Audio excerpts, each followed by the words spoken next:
Welcome to Scholar Opportunity Nexus, and in today's series of video, we're looking at Pythagoras Theorem and how it's related to vectors. We'll also be looking at some special trigonometric quantities such as the sine, the cosine, and the tangent.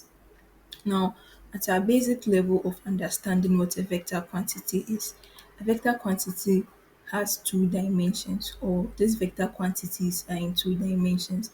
That's they have their horizontal component and their vertical component. So when this horizontal component and vertical component combine with the vector itself, it forms a triangle. This triangle can be the right angle triangle or the other types of triangle. So with relating this to Pythagoras theorem, it mainly forms a right angle triangle,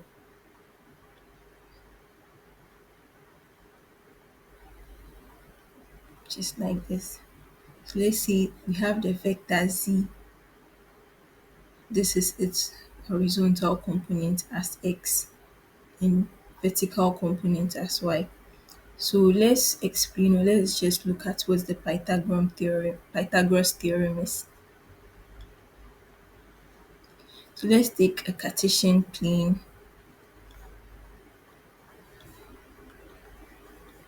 with the origin here, and let's say a point AB.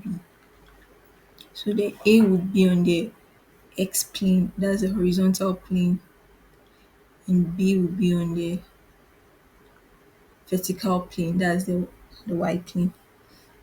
So let's say we are asked to find the length between the origin and the point. That's we are asked to find this length. We can't just find it straight like that. We might end up getting something wrong. So Pythagoras came out with a theorem or a concept where we can find a length of something like this using its component, because you can see that this point has the vertical component. Going for my crooked line again.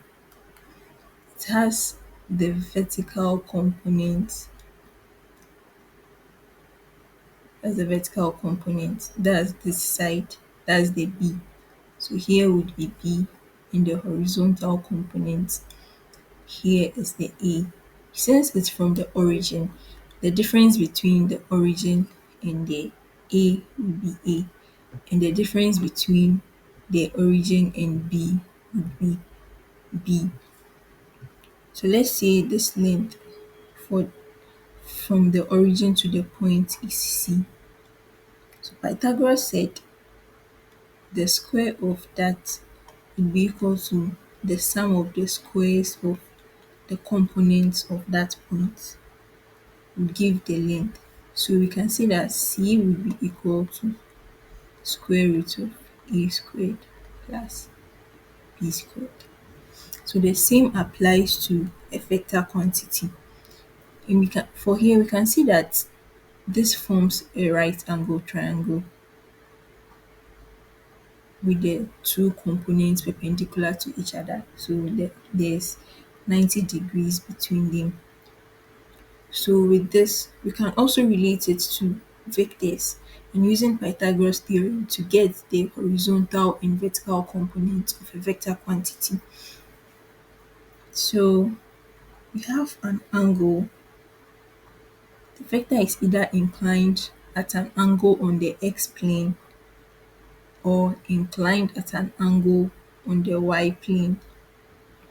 So to finding this length, you can see that z squared is equal to this as x squared plus y squared.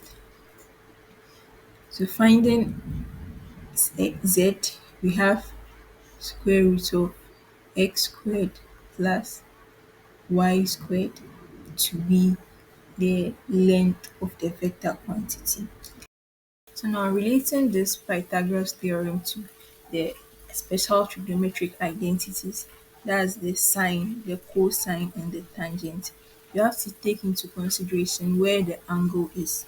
That's the angle that the vector is inclined to. Is it on the Is it on the horizontal component or the vertical component? If the angle is on the horizontal component, then we know that this side of the right angle triangle is the opposite. Right? And this side is the adjacent. This always remains the hypotenuse.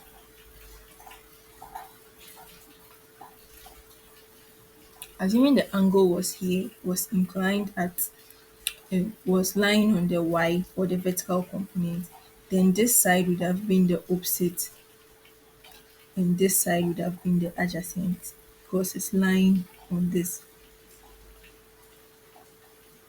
So let's take our first scenario for the angle lying on the x component. In that case, let's take those let's take the first scenario and relate it to the trigonometric quantities. That's taking sine. Sine would be so, cos would be ka, and tangent would be toa. And then we come here. So for the so, it means sine of the angle. So we are taking just the horizontal side. So we will have our opposite, which is the O, all over the hypotenuse. Let's take the ka, which is the cosine of the angle. So ka, the A is for adjacent, which is this side, and the H is for the hypotenuse, which is this side. So we have A H, and for the toa, that's the tangent. We have opposite and adjacent, so toa. So this is the opposite. We are taking this angle. Know that we are taking the one line, we are taking the angle line on the horizontal component. So over here, we would have opposite. So that will be tan of theta over the adjacent, which is this side. Assuming the angle was lying here, you would have taken this side to be your opposite and this side to be your adjacent. Then you'd manipulate and get this. Aside that Pythagoras theorem, we also have other ways of representing a vector and its two components, and we'll be looking at that in our next video. Thanks so much for staying up to this point, and I hope to see you in our other videos. Bye.